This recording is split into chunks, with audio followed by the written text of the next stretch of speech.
Good morning. Guess who had a 10 a.m. haircut appointment and didn't get to go? This kid. You know why?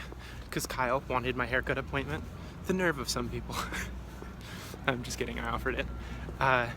Mine's at 10:45 now, so I'm gonna go. I'll be back when this is, Yeah, that same thing. We're in meetings. If we go from one meeting to the next, then he has a haircut too. Both of our haircuts look great. This is what the view through a telescope looks like. All you can see on the horizon is traffic. And you can't really see the telescope that well. There it is. But you don't need a telescope for distant viewing to see the traffic. If you look closely, it's right here.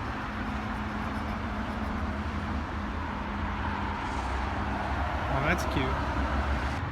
I decided to go for a walk to the edge of the development. This particular apartment complex was built on a swamp that was uninhabitable for the last 50 years as the only semi-coastal property left in LA where they could build expensive high-rises. Mind you, a high-rise in LA is 4 stories.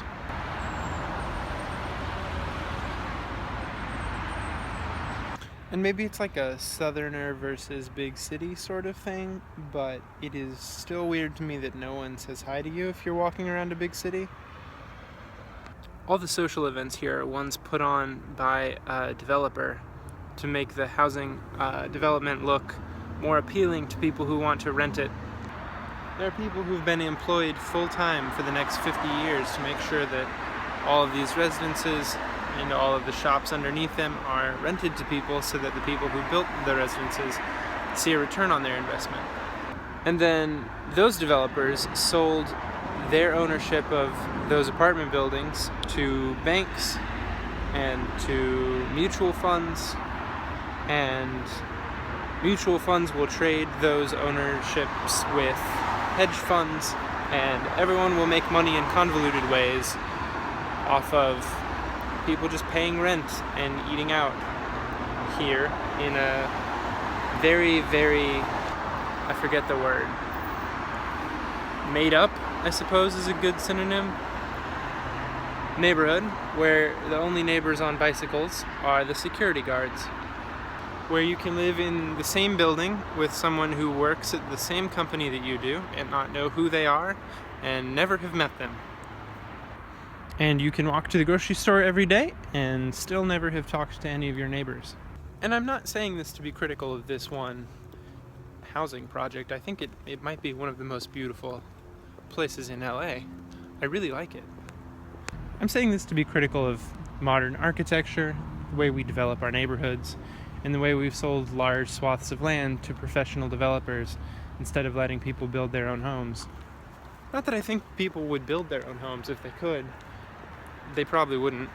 It's easier to buy a home from a developer in an already developed neighborhood with benefits that you haven't had to invent yourself and pre-sold features that you can just buy.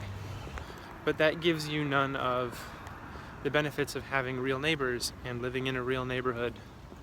Not that I'm qualified to talk about that, because I grew up in the exact same sort of thing, just 30 years older than this one. I wonder if people know what real neighbors are like in big cities. It certainly doesn't seem like it. I think that's the risk of buying your home or renting your home from a developer who is not local and isn't involved in the community and doesn't care, frankly, whether the groups of people living there love each other and protect each other and look out for each other and care about each other.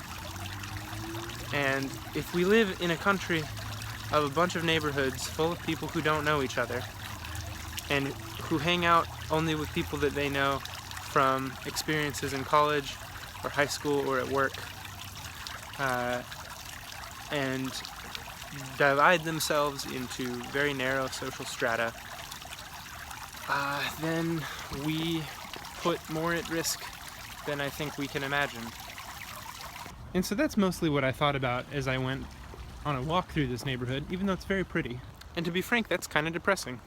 And I know people are going to watch this and be like, don't be so heady, Steve. You don't need to worry about these things. America's doing just fine. The fact of the matter is that a lot of the developed nations are doing quite great. I know that we're doing fine. We're doing really wonderful, actually. But a lot of things are broken and wrong. And a lot of people's lives are hurting and difficult, and they don't have the support they need. And I think a big part of that is because our cities are designed poorly. So yeah, it's not the end of the world. But it's also not as good as it could be. And I think we have an obligation to make it better. So that's why I'm worried about it. You don't need to tell me not to worry. I'm not like in some spiral of depression just because, you know, people don't talk to you on the street here.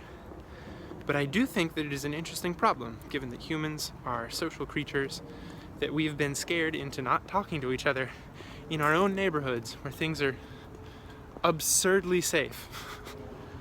Yeah, anyway, that's what I'm thinking about.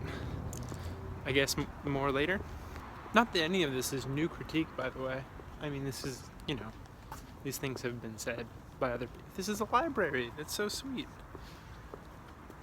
These things have been said by other people for other reasons all the time.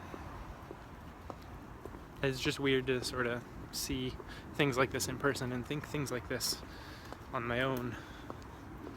So I figured I'd make a video about it. Hit music from 10 years ago. Cool. I just got out of a movie. I saw Gold. It was about making money in the stock market, but it seems like a movie about finding gold. It was interesting. And now I'm at a place called Urban Plates, and it looks incredibly good. Right? You order like that, and then they just give you a plate of food. Eric will be here in a second. Anyway, I think that's it for today. Thanks for watching. I'll see you in the next video. Au revoir.